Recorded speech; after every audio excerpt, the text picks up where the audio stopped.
সুপ্রিয় শিক্ষার্থীবৃন্দ, management accounting এর কস্ট ভলিউম প্রফিট অ্যানালিসিস ক্লাসে তোমাদেরকে স্বাগতম। তো আজকে আমরা যে গাণিতিক সমস্যাটি নিয়ে আলোচনা করব, এটি বিবি অনার্স 2012 সালে এসেছে, একটা ইম্পর্টেন্ট অঙ্ক। তো আমাদের প্রশ্নে দেওয়া আছে দুটি বছর, 2011 সাল 2012 সাল। তো 2 বছরের সেলস দেওয়া আছে এবং প্রফিট দেওয়া আছে, অর্থাৎ 2 বছরের সেলস এবং 1 বছরের লস আর 1 বছরের প্রফিট। এই হচ্ছে আমাদের প্রশ্নের তথ্য। তো আমাদেরকে এখান থেকে 5টি রিকোয়ারমেন্ট করতে বলা হয়েছে। 1 নম্বরে আমাদেরকে বলছে কন্ট্রিবিউশন মার্জিন রেশিও বের করতে। তো 1 নম্বরে আমরা করব কন্ট্রিবিউশন মার্জিন রেশিও, যেটাকে আমরা সংক্ষেপে সিএম রেশিও বলি। C/M contribution margin, CM ratio. তো যদি আমাদের দুটি সময় দেওয়া থাকে এবং দুটি সময়ে সেলস এবং প্রফিট দেওয়া থাকে, তো সেক্ষেত্রে আমরা কন্ট্রিবিউশন মার্জিন রেশিও অথবা এর আরেকটি নাম হচ্ছে পিভি রেশিও বের করব। কিভাবে?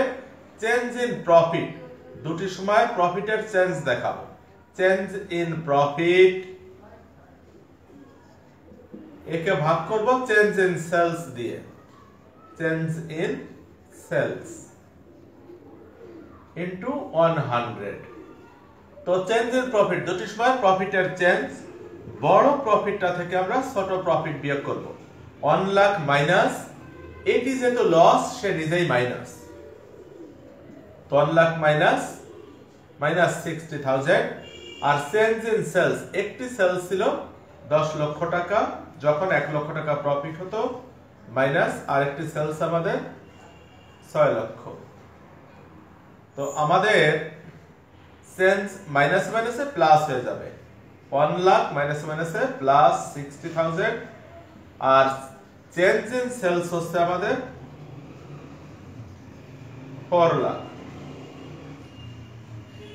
তাহলে চেঞ্জ ইন প্রফিটের পরিমাণ আসলে 1,60,000, চেঞ্জ ইন সেলস হচ্ছে আমাদের 4 লাখ।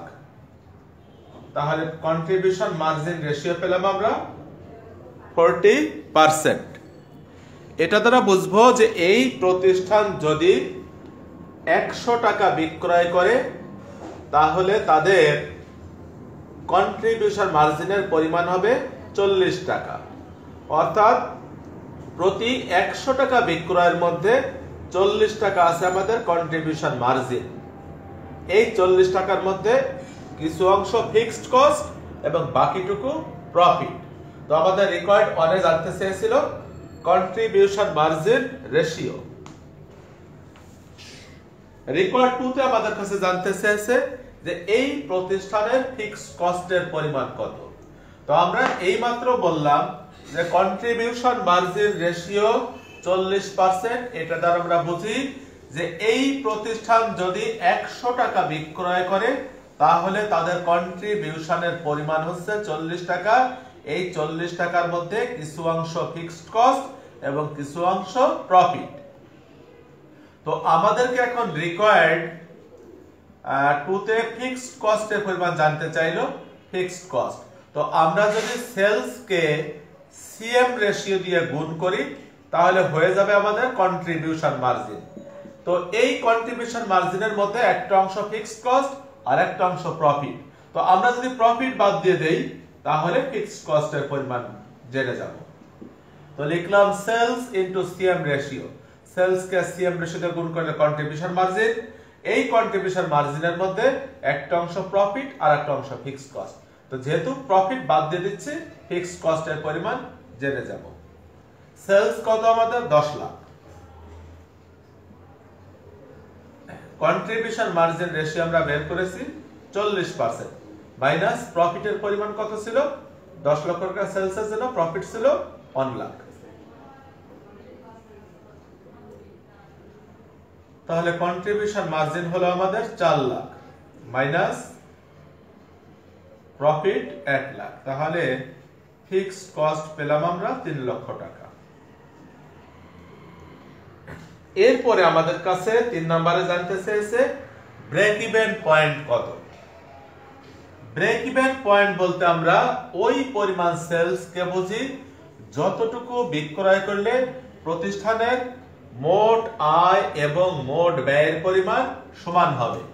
যেহেতু মোট আয় এবং মোট ব্যয়ের পরিমাণ সমান হবে, এই কারণে আমাদের প্রফিট অর্জিত হবে না, লসও হবে না। প্রতিষ্ঠান যদি ব্রেক ইভেন পয়েন্টের বেশি বিক্রয় করতে পারে তাহলে তাদের প্রফিট হবে, আর ব্রেক ইভেন পয়েন্টের কম যদি বিক্রয় করে তাহলে তাদের লস হবে। তো আমরা এই ব্রেক ইভেন পয়েন্ট ইউনিটে বের করতে পারি অথবা টাকায় বের করতে পারি। ইউনিটে বের হলে বের হবে যে কত ইউনিট বিক্রয় করলে মোট আয় মোট ব্যয় সমান হবে। ইউনিটে বের করতে হলে আমাদের ফিক্সড কস্টকে কন্ট্রিবিউশন পার ইউনিট দিয়ে ভাগ করতে হবে। তো এই অঙ্কে কন্ট্রিবিউশন পার ইউনিট আমরা বের করতে পারবো না, এজন্য আমরা ব্রেক ইভেন পয়েন্ট ইন টাকা বের করব। সূত্র কি? Fixed cost. ফিক্সড কস্ট কে ভাগ করব সিএম রেশিও দিয়ে। ফিক্সড কস্ট ভাগ সিএম রেশিও। আমরা রিকোয়ার্ড 2 তে বের করেছি ফিক্সড কস্টের পরিমাণ 3 লক্ষ টাকা, আর রিকোয়ার্ড 1 এ বের করেছিলাম সিএম রেশিও আমাদের 40%। তো 3 লক্ষ টাকাকে 40% দিয়ে ভাগ করলে আমরা ব্রেক ইভেন পয়েন্টের পরিমাণ পেয়ে যাব। 3 লক্ষ টাকা একে ভাগ করব 40% দিয়ে, 7,50,000 টাকা। অর্থাৎ এই প্রতিষ্ঠান যদি 7,50,000 টাকা বিক্রয় করে তাহলে তাদের প্রফিটও হবে না, লসও হবে না।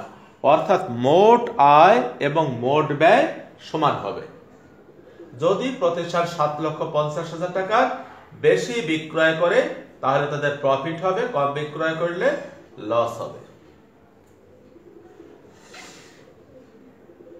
এরপরে আমাদের কাছে রিকোয়ার্ড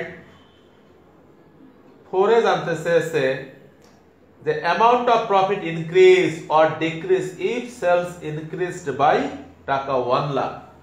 অর্থাৎ এই প্রতিষ্ঠানের সেলসের পরিমাণ যদি 1 লক্ষ টাকা বৃদ্ধি পায় তাহলে প্রফিট কি হবে? ইনক্রিজ করবে না ডিক্রিজ করবে, এবং কত? তো যদি সেলসের পরিমাণ বৃদ্ধি পায় তাহলে প্রফিটের পরিমাণ বৃদ্ধি পাবে। তো এটা যেহেতু ইনক্রিজড সেলস, বর্ধিত বিক্রয়, এই বর্ধিত বিক্রয়ের জন্য কোনো অতিরিক্ত ফিক্সড কস্টের প্রয়োজন হবে না, এই কারণে এখানে ফিক্সড কস্টের পরিমাণ নেই। তো আমরা লিখি ইনক্রিজ প্রফিট। সেলস বৃদ্ধি পেলে প্রফিট ইনক্রিজ করবে, এজন্য আমরা লিখলাম increase profit. Increased sales into CM ratio. যেহেতু এইটুকু আমাদের বাড়তি বিক্রয় বা ইনক্রিজড সেলস, এই অংশের জন্য, এই বাড়তি বিক্রয়ের জন্য প্রতিষ্ঠানকে কোনো বাড়তি ফিক্সড কস্টের ব্যয় করতে হবে না। এই কারণে আমরা ইনক্রিজ সেলস কে সিএম রেশিও গুণ করলে ইনক্রিজ প্রফিট পেয়ে যাব, ফিক্সড কস্টের পরিমাণ বিয়োগ করার দরকার নেই। তো ইনক্রিজড সেলস এর পরিমাণ বলেছে আমাদের 1 লাখ ইনটু আমরা সিএম রেশিও পেয়েছিলাম 40%। তাহলে প্রফিট ইনক্রিজ করবে 40,000 টাকা। কখন? যদি আমাদের সেলস 1 লক্ষ টাকা বৃদ্ধি পায়। এজন্য আমরা ইনক্রিজড সেলস লিখেছি। যদি শুধু সেলস লিখি সেক্ষেত্রে ভুল হয়ে যাবে, কারণ তখন ফিক্সড কস্টের প্রশ্ন আসবে। যেহেতু এটুকু বাড়তি বিক্রয়, এই বাড়তি বিক্রয়ের জন্য কোনো বাড়তি ফিক্সড কস্ট লাগবে না, এজন্য আমরা ফিক্সড কস্ট বিয়োগ করি নাই। এরপরে আমাদের বলছে মার্জিন অফ সেফটি কত হবে যদি প্রতিষ্ঠান 60,000 টাকা প্রফিট করতে চায়। অর্থাৎ প্রফিটের পরিমাণ দেওয়া আছে, মার্জিন অফ সেফটির পরিমাণ জানতে চেয়েছে। তো আমরা যদি প্রফিটকে পিভি রেশিও বা সিএম রেশিও দিয়ে ভাগ করি তাহলে মার্জিন অফ সেফটির পরিমাণ জেনে যাব। তো আমাদের প্রফিট দেওয়া আছে, একে সিএম রেশিও দিয়ে আমরা ভাগ করব। রিকোয়ার্ড 5 মার্জিন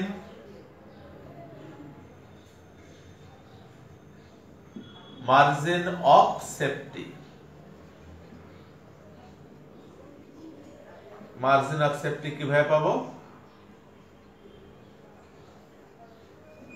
প্রফিট একে ভাগ করব পিভি রেশিও দিয়ে, বা পিভি রেশিওটা আমরা এখানে সিএম রেশিও লিখেছি, আমরা ওই ল্যাঙ্গুয়েজটাই ব্যবহার করি, যদিও পিভি রেশিও এবং সিএম রেশিও একই কথা। প্রফিট ভাগ সিএম রেশিও। কেন প্রফিট ব্যবহার করলাম? কারণ আমাদের বলা আছে যে প্রফিট যদি 60,000 টাকা করতে চাই তাহলে মার্জিন অফ সেফটি কত, অথবা আমরা সেলস থেকে ব্রেক ইভেন সেলস বিয়োগ করেও মার্জিন অফ সেফটি পেতে পারতাম।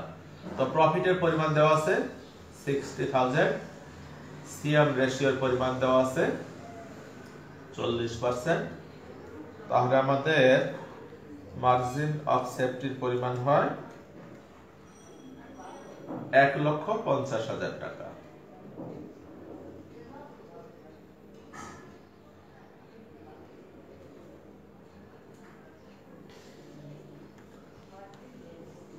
তো এই ছিল অঙ্কটা।